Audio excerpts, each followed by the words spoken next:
Hey, Mr. Rapp, just checking in. So I'm here, finally, taking in the sights, sounds, and smells of Morgue City. I know you sent me here to write a piece about the city's bustling nightlife and theater scene, and the characters that inhabit it, but things are getting kind of strange. Even though no one seems to want to talk about it, something is definitely off about this city. Just last week there was a media shower. A freaking media shower. And everybody acted like it was no big thing. Then, the mold showed up. All over the city. In the dark, damp alleys, there's a strange kind of fungus growing.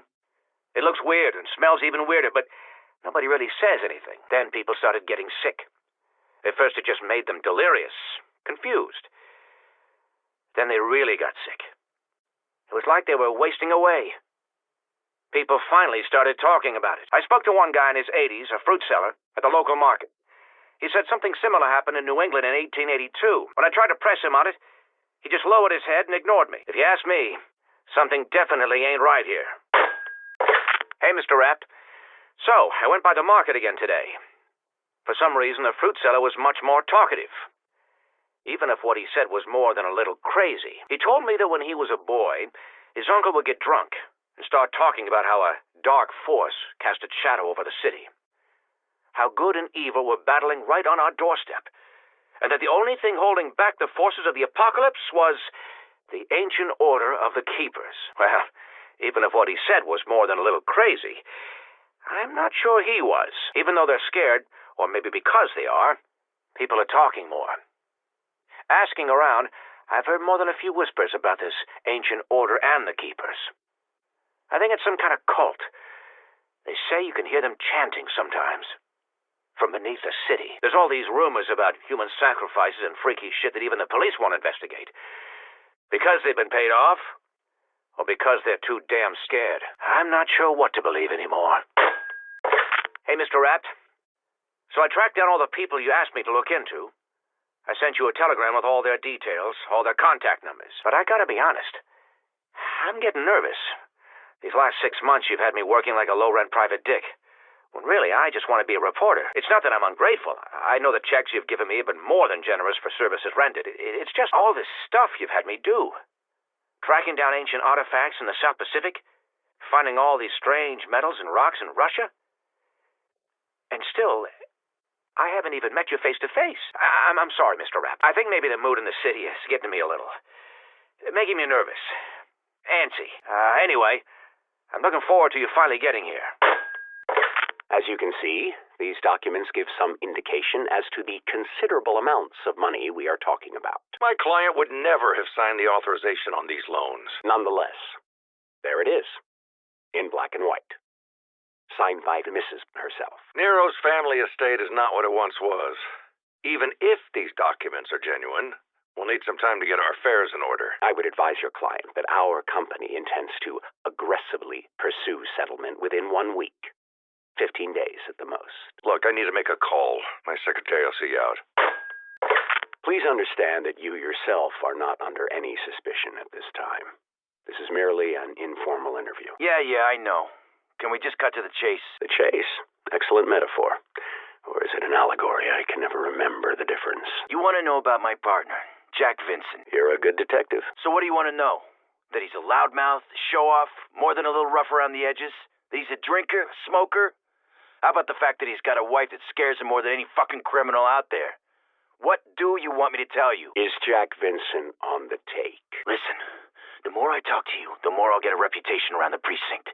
Can we maybe do this elsewhere? Putting aside your enormous self-interests as a promoter, what would you like to say to boxing fans everywhere about the upcoming fight?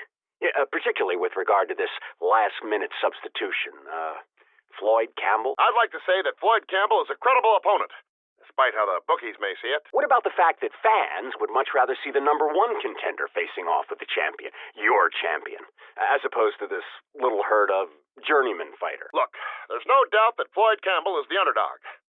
Nevertheless... Are you using Campbell to keep your big moneymaker away from opponents who could be just a little too dangerous? The champ doesn't avoid anyone. But nothing. This interview is over. No further questions. As you know, I'm looking to cast the female lead in my new picture. And I heard that you have quite the roster of up-and-coming talent in this town. Can you maybe tell me a little more about what kind of woman you're looking for? I'm looking for an all-American girl, a real beauty.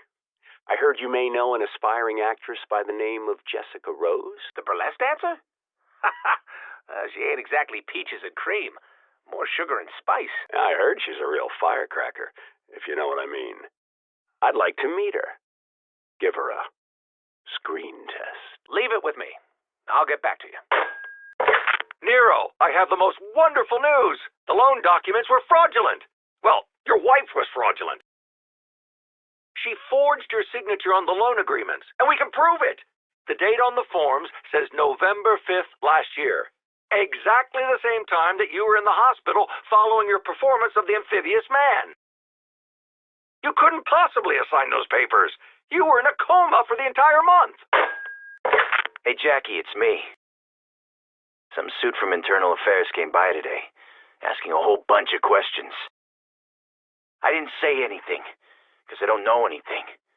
As far as I can tell, you're in the clear. I trust you, Jackie.